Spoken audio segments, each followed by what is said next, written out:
கிறிஸ்துவுக்குள் அருமையான சகோதர சகோதரிகளே, உங்கள் அனைவரையும் நம்முடைய ஆண்டவரும் மீட்பருமாகிய இயேசு கிறிஸ்துவினுடைய பரிசுத்த நாமத்தினாலே நான் வாழ்த்தி வரவேற்கிறேன். இன்றைக்கு நான் உங்களோடு ஒரு செய்தியை பகிர்ந்து கொள்கிறேன். நீங்கள் இந்த செய்தியை கேட்டு அதற்கு பின்னதாக மற்றவர்களும் அந்த செய்தியை கேட்கும்படியாக உதவி செய்ய உங்களை அன்போடு நான் கேட்டுக்கொள்கின்றேன். இன்றைக்கு நான் கொடுக்கக்கூடிய செய்தியினுடைய தலைப்பு செய்யாமல் இருப்போம். Let us stop doing. இந்த தலைப்பில் நான் 3 சின்ன தலைப்புகளை சொல்லி அந்த தலைப்புகளோடு சேர்ந்து இந்த செய்தியை நான் கொடுக்கிறேன். முதல் தலைப்பு, ஆண்டவர் சொல்வதை கேட்போம். Let us listen to the Lord what he says. இரண்டாவது தலைப்பு, அகிலத்தில் நடப்பதை காண்போம். Let us see what is happening in the world. மூன்றாவது தலைப்பு, அர்த்தத்தோடு செயல்பட நினைப்போம். Let us think to act meaningfully. இந்த 3 தலைப்புகள், ஆண்டவர் சொல்வதை கேட்போம், அகிலத்தில் நடப்பதை காண்போம், அர்த்தத்தோடு செயல்பட நினைப்போம். முதல் தலைப்பாக நான் சொன்னேன், ஆண்டவர் சொல்வதை கேட்போம். ஆண்டவர் பல காரியங்களை நமக்கு சொல்லியிருக்கிறார். குறிப்பாக நாம் படிக்கின்ற திருமறையை படிக்கும்போது ஏராளமான ஆண்டவருடைய வார்த்தைகளை நாம் படிக்கிறோம். இன்றைக்கு நான் ஒரு காரியத்தை உங்களோடு பகிர்ந்து கொள்கிறேன். ஆண்டவர் நீங்களும் நானும் சாப்பிடுகிற இந்த உணவை பற்றி என்ன சொல்லியிருக்கிறார் என்பதை நான் இந்த நாளிலே உங்களோடு நான் பகிர்ந்து கொள்கிறேன். பிரசங்கியின் புத்தகம் 3ஆம் அதிகாரம் 13ஆம் வசனத்தை நாம் படிப்போம் என்றால், நீங்களும் நானும் சாப்பிடுகிற இந்த உணவு கடவுளாகிய கர்த்தர் நமக்கு கொடையாக கொடுத்த ஒன்று என்று அங்கே நாம் வாசிக்கிறோம். உண்மையாகவே இந்த உலகத்திலே நீங்களும் நானும் வரும்போது நாம் எதையும் கொண்டு வரவில்லை. எல்லாம் ஆண்டவர் இந்த உலகத்திலே நமக்காக முன்கூட்டியே படைத்து, குறிப்பாக நாம் வாழ்கின்ற இந்த வாழ்க்கையில் சிறப்பாக உண்ணுகின்ற உணவையும் நமக்காக முன்கூட்டியே எல்லாவற்றையும் ஆயத்தம் செய்திருக்கிறார். ஆகையினாலே தான் பிரசங்கி புத்தகத்தில் நாம் படிக்கின்றோம், நாம் உண்ணுகின்ற உணவு கடவுள் நமக்கு கொடுக்கின்ற ஒரு கொடை.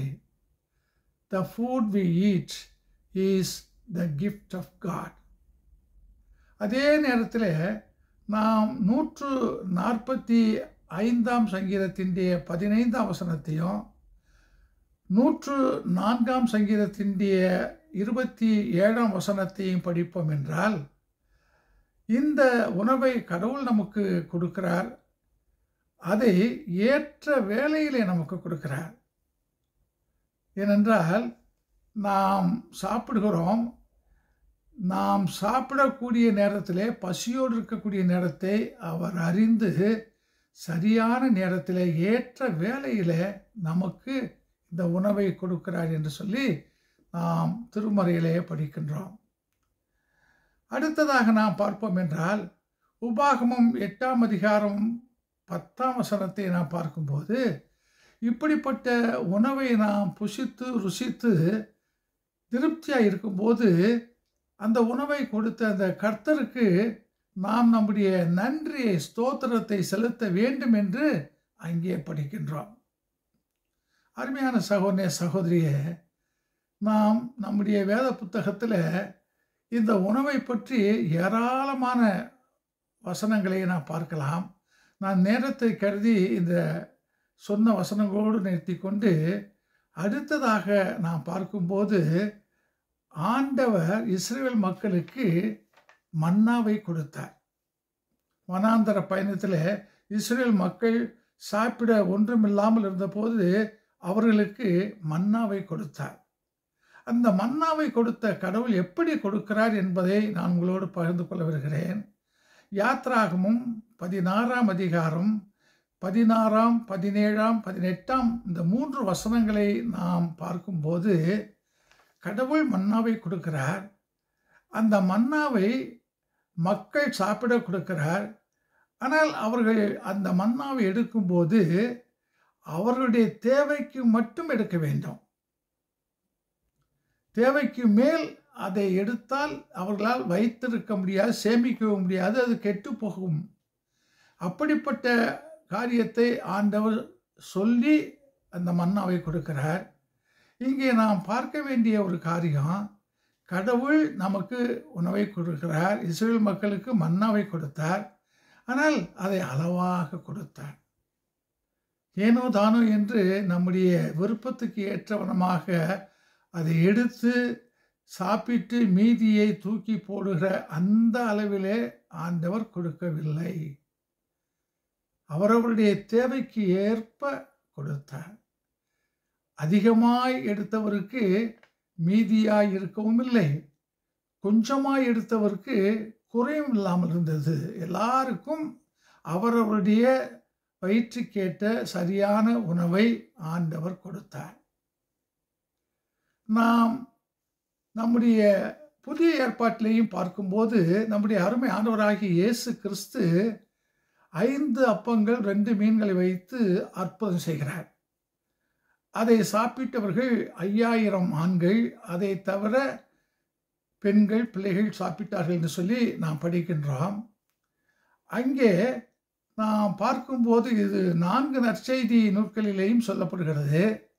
மத்தேயு 14ஆம் அதிகாரம், மார்க்கு 6ஆம் அதிகாரம், லூக்கா 9ஆம் அதிகாரம், யோவான் 6ஆம் அதிகாரம். இந்த 4 நற்செய்தி நூல்களிலேயும் ஆண்டவர் செய்த இந்த அற்புதம் சொல்லப்பட்டிருக்கிறது.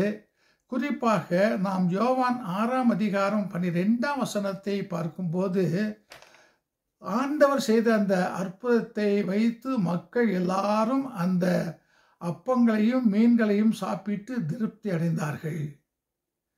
திருப்தி அடைந்த பின்னதாக ஆண்டவர் சொல்கிறார், தம்முடைய சீஷர்களை பார்த்து அல்லது அந்த ஆண்டவருடைய கூட்டத்துக்கு வந்த மக்கள் அந்த உணவை சாப்பிட்டவர்களை பார்த்து, நீங்கள் எதையும் சேதப்படுத்தாமல் மீதமாயிருக்கிற எல்லாவற்றையும் சேர்த்து கொண்டு வாருங்கள். We should not waste any food. That's what our Lord Jesus said. நாம் உணவை சேதப்படுத்தக்கூடாது.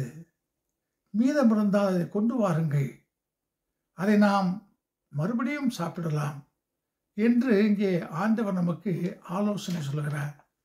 எனவே நான் தலைப்பாக சொன்னேன், ஆண்டவர் சொல்வதை கேட்போம். இன்றைக்கு நான் திருமறையிலிருந்து ஒரு சில வசனங்களை நான் சுட்டி காட்டி ஆண்டவர் எப்படியாக இந்த உணவு குறித்து நமக்கு சொல்லியிருக்கிறார் என்பதை நான் உங்களோடு பகிர்ந்து கொள்கின்றேன். இன்றைக்கு நாம் தெரிந்து கொள்ளக்கூடிய ஒரு காரியம், முக்கியமான காரியம், ஆண்டவர் உணவை கொடுக்கிறார், நல்ல ஒரு காரியம். ஆனால் அந்த உணவு எந்த காரணத்தை முன்னிட்டும் அது வேஸ்ட் ஆகக்கூடாது.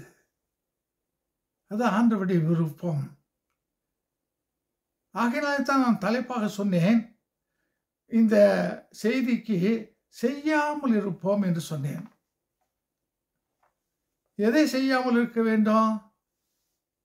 உணவை நாம் மீதமான உணவை தூக்கி போட கூடாமல் இருக்க வேண்டும். இந்த காரியத்தை ஆண்டவர் நமக்கு ஏற்கனவே சொல்லியிருக்கிறார். நீங்கள் திருமுறையை படிக்கும்போது இன்னும் பல வசனங்களையும் ஆண்டவர் சொல்வதை, இந்த உணவை பற்றிய காரியங்களை நீங்கள் படிக்கலாம். 2வது தலைப்பாக நான் சொன்னேன், அகிலத்தில் நடப்பதை காண்போம். Let us see what is happening in the world. அருமையான சகோதர சகோதரியே, இன்றைக்கு நான் சொன்னேன் எல்லாரும் உணவை உண்கிறோம் என்று சொல்லி. ஒரு சிலர் இன்றைக்கு 3 வேளை உணவு, மதியம் 11 மணிக்கு ஒரு ஸ்நாக், மாலை 5 மணிக்கு ஒரு ஸ்நாக், இப்படி 5 முறை. ஒரு சிலர் அதற்கு மேலேயும் இடையேயும் உண்கிறார்கள். காஃபி, டீ என்று சொல்லி குடிக்கிறார்கள். இது ஒரு வகையான மக்கள், ஏராளமாய் தாராளமாய் சாப்பிடுகிற மக்கள். அதுவும் மக்கள் பார்த்து பார்த்து இதில் கார்போஹைட்ரேட் இருக்கிறதா, இல்லை புரோட்டீன் இருக்கிறதா, இல்லை விட்டமின் இருக்கிறதா என்று பார்த்து பார்த்து சாப்பிடுகிற மக்கள் இன்றைக்கு உண்டு. அதே நேரத்தில்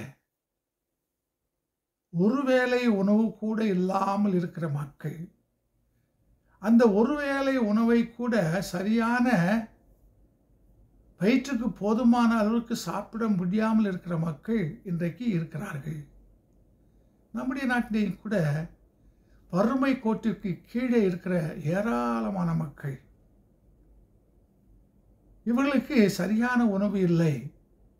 உணவு கிடைத்தாலும் போதுமான உணவு இல்லை. நான் ஏற்கனவே சொன்னவனமாக இதில் கார்போஹைட்ரேட் இருக்கிறதா, இல்லை புரோட்டீன் இருக்கிறதா, இல்லை விட்டமின் இருக்கிறதா என்று பார்த்து பார்த்து சாப்பிடுகிறார்களே, அப்படி இவர்களால் ஒரு நாளும் சாப்பிட வேண்டும் என்று நினைக்க முடியாது. இப்படிப்பட்ட மக்கள் இருக்கிறார்கள். நம்முடைய நாட்டிலே மட்டுமல்ல, உலகம் முழுவதும் இருக்கிறார்கள்.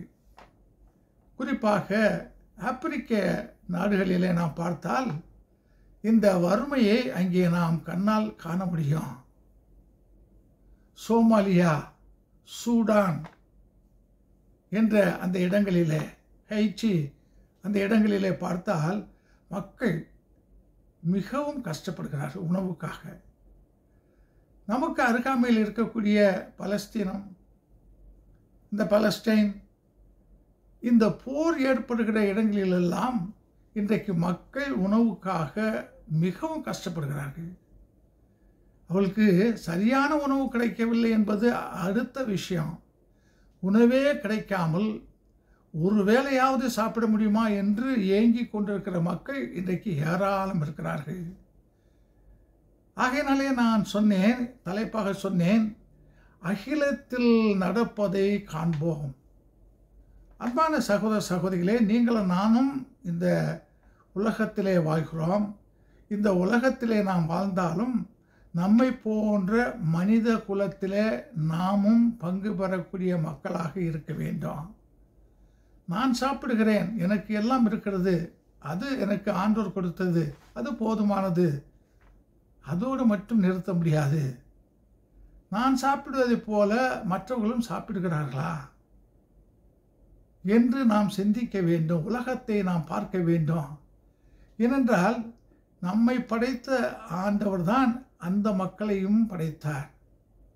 எனவேதான் ஆண்டவர் நமக்கு சொன்ன காரியங்கள் தேவையான நேரத்தில் நமக்கு உணவை கொடுக்கிறார் என்பதையும், அப்படி அந்த உணவை கொடுக்கும்போது திருப்தியாய் கொடுக்கிறார் என்பதையும், அப்படி மீதமானால் அதை நாம் கொட்டிவிடாமல் சேதப்படுத்தாமல் அதை சேமித்து வைத்து மறுபடியுமாய் உபயோகிக்க வேண்டும் என்பதையும் நமக்கு சொல்லிக் கொடுத்திருக்கிறார்.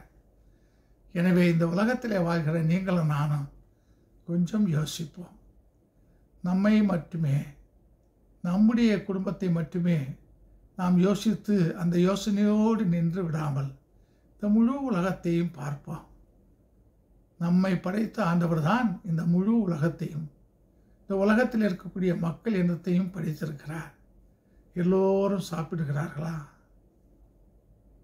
எல்லோரும் நம்மை போல சாப்பிடுகிறார்களா என்று நாம் சிந்தித்து பார்க்க இன்றைக்கு நாம் அழைக்கப்படுகிறோம். உலகத்தில் நடப்பதை காண்போம். மூன்றாவது தலைப்பாக நான் சொன்னேன், நாம் பல காரியங்களை செய்கிறோம். குறிப்பாக இந்த உணவை பற்றிய காரியங்களையும் நாம் செய்கிறோம்.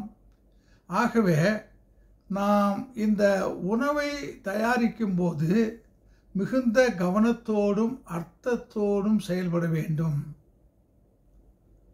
We have to think in order to act meaningfully. குறிப்பாக நம்முடைய இல்லங்களிலே, நம்முடைய நிறுவனங்களிலே, திருச்சபைகளிலே ஏராளமான விருந்துகள் உண்டு. கிறிஸ்மஸ் விருந்து உண்டு. நம்முடைய குடும்பங்களிலே திருமணத்திற்கு விருந்து உண்டு. திருமுழுக்கு விருந்து உண்டு, பிறந்த நாள் விருந்து உண்டு. இப்படி நாம் பல காரியங்களிலே விருந்து படைக்கிறோம். அது நல்ல காரியம்தான். நாம் விருந்து படைத்து மற்றவரை அழைத்து அவர்களோடு சேர்ந்து உண்டு மகிழலாம். ஆனால் இன்றைக்கு நான் சொல்ல விரும்புகிற காரியம், நம்முடைய வீடுகளில் நடக்கக்கூடிய எந்த விதமான ஃபங்க்ஷனாக இருந்தாலும், நம்முடைய நிறுவனங்களில் நடக்கக்கூடிய எந்த விதமான ஃபங்க்ஷனாக இருந்தாலும், நம்முடைய ஆலயத்தில் நடக்கிற எந்த விதமான ஃபங்க்ஷனாக இருந்தாலும், எப்படி அந்த உணவை தயாரிக்கிறோம். இன்றைக்கு திருமணங்களிலே நீங்கள் போய் பார்த்தால் திருமண விருந்து கொடுக்கிறார்கள். இலை போட்டு சாப்பாடு கொடுப்பது நம்முடைய நாட்டு பழக்கம். அந்த திருமண விருந்திலே பார்த்தா அந்த இலை முழுவதும் கூட்டு என்று சொல்கிறார்கள், பொரியல் என்று சொல்கிறார்கள், வறுவல் என்று சொல்கிறார்கள்,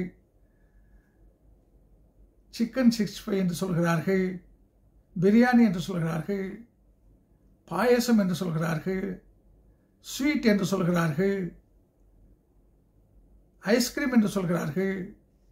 இலை முழுவதும். சில நேரங்களில் நான் பார்ப்பதை உங்களோடு பகிர்ந்து கொள்கிறேன். இத்தனை ஐட்டம் வைத்தால் எந்த ஒரு மனிதனும் சாப்பிட முடியுமா? நான் சொன்னேன், நாம் விருந்து ஆயத்தம் செய்யும்போது சிந்தித்து அந்த ஆயத்தத்தை செய்ய வேண்டும். நம்முடைய விருந்துக்கு வருகிறவர்களெல்லாம் நம்மை போன்றவர்கள் தான். அப்படி நம்மை போன்றவர்கள் நாம் சாப்பிடுவதை போன்றுதான் அவர்களும் சாப்பிடுவார்கள். எனவே ஊர் பெருமைக்காக எங்களுடைய வீட்டு திருமணத்தில், எங்களுடைய வீட்டு ஃபங்க்ஷனில், எங்களுடைய திருச்சபையில் நடந்த இந்த ஃபங்க்ஷனில் எங்களை போன்று வேறு யாரும் விருந்து கொடுக்க முடியாது என்று சொல்லி ஊரார் பெருமையாக பேச வேண்டும் என்பதற்காக ஏராளமான ஐட்டங்களை வைத்து அதை சாப்பிட முடியாமல் அப்படியே இலையை மூடிவிட்டு போகிற எத்தனையோ பேர். கொடுக்கிறவர்களும் அதிகமாக கொடுக்கிறார்கள். சரி, அதை சாப்பிடுகிறார்களே, இலையை போட்டு வைக்கிறார்கள், ஒன்று ஒன்றாய் கொண்டு வந்து வைக்கிறார்கள். அப்பொழுது என்ன செய்யலாம்? இது எனக்கு போதும், இது எனக்கு வேண்டாம், ஏனென்றால் இதுக்கு மேல் என்னால் சாப்பிட முடியாது, நிறுத்தி கொள்ளுங்கள், என் இலையில எதையும் வைக்காதீர்கள் என்று சாப்பிடுவர்களாவது சொல்லி அந்த வேஸ்ட் பண்ணாமல், இவ்வளவுதான் என்னால் சாப்பிட முடியும், இதற்கு மேல் வைத்தால் என்னால் சாப்பிட முடியாது என்று சொல்லி நிறுத்தி விட்டு அளவோடு நாம் சாப்பிட்டால், யோசித்து பாருங்கள். இன்றைக்கு உலகத்தை பற்றி நான் சொன்னேன். இன்றைக்கு உணவு இல்லாமல் இருக்கிற அந்த மக்கள், அந்த நாடுகள், இப்படிப்பட்ட நம்முடைய விசேஷங்களிலே நாம் சரியாக சிந்தித்து யோசித்து நம்முடைய உணவை தயார் செய்வோம் என்றால், அது மீதமான பின்னதாக தூக்கி கொட்டவோ அல்லது ஓல்டேஜ் ஹோம் எங்கே இருக்கிறது, ஆர்ஃபனேஜ் எங்கே இருக்கிறது, விடுதிகள் எங்கே இருக்கிறது என்று தேடி போய் கொடுப்பதோ அவ்வளவு சிறப்பான ஒரு காரியம் அல்ல. இரவு நேரங்களிலே, சில நேரங்களிலே விருந்து நாம் படைக்கின்றோம், அழைக்கின்றோம். யோசித்து பாருங்கள். பகலிலே சிலர் நன்றாக சாப்பிடுவார்கள், இரவிலே சாப்பிடும்போது இவ்வளவு ஐட்டம் வைத்தால் யார் சாப்பிடுவார்கள்? அவர்கள் மேல் குறை சொல்வதிலே நியாயமில்லை. ஏனென்றால் அவர்கள் இரவு நேரத்திலே இவ்வளவுதான் சாப்பிடுவார்கள், ஒரு சில ஐட்டம் தான் சாப்பிடுவார்கள். இருப்பதையெல்லாம் வைத்தால் அவர்களால் சாப்பிட முடியாது. அவர்கள் 1 2 ஏதாவது சாப்பிட்டு விட்டு இலையை மூடிவிட்டு போய்விடுவார்கள். இலையிலே இருப்பதும் வேஸ்டாகி போகிறது. நாம் அதிகமாய் சமைக்கும் போதும் கூட மக்கள் வராததினாலே அல்லது வந்த மக்களெல்லாம் திருப்தியாய் சாப்பிட்ட பின்னதாகவும் மிச்சம் இருக்கிறது. மிச்சத்தை என்ன செய்வது? ஓல்டேஜ் பீப்புள் கொடுக்கலாம், வயசானவங்க எவ்வளோ சாப்பிடுவாங்க? ஆர்ஃபனேஜ், நாம் சாப்பாடு கொடுக்க போகிற நேரத்தில் அவர்கள் எல்லாம் ஏற்கனவே சாப்பிட்டு முடித்திருப்பார்கள். நாம் எப்போது கொடுப்போம்? எல்லாரும் நம்முடைய விருந்துக்கு வந்தவர்கள் எல்லாம் சாப்பிட்டு திருப்தி அனுப்பின மீதி இருந்தால் கொண்டு போய் கொடுப்போம். அந்த நேரத்தை நாம் யோசிப்போம். இது எல்லாம் சரிதானா? இப்படி செய்வது சரிதானா? நாம் சிந்திப்பது நல்லது. ஆகவே தான் நான் தலைப்பாக சொன்னேன், செய்யாமல் இருப்போம். இப்படிப்பட்ட தவறு என்று சொல்ல மாட்டேன், இப்படிப்பட்ட அதாவது நமக்கு அதிகமாக இருந்து அதை உபயோகிக்க முடியாமல் கொட்டவோ தூக்கி போடவோ செய்கின்ற இப்படிப்பட்ட காரியங்களை நாம் தவிர்ப்பது நல்லது. அப்படி செய்ய வேண்டுமென்றால், அப்படி தவிர்க்க வேண்டுமென்றால் நாம் சரியாக முறையாக அந்த விருந்தை நாம் ஆயத்தம் பண்ணுவதற்கு முன்னதாக எத்தனை பேர் வருவார்கள் என்று கணக்கு போட்டு எத்தனை ஐட்டம் நாம் தயார் பண்ணலாம் என்பதை சரியாக யோசித்து, பெருமைக்காக அவருடைய திருமணத்திலே 10 ஐட்டம் வைத்தார், நம்முடைய திருமணத்தில் இன்னும் ஒரு 5 ஐட்டம் கூட வைப்போம்.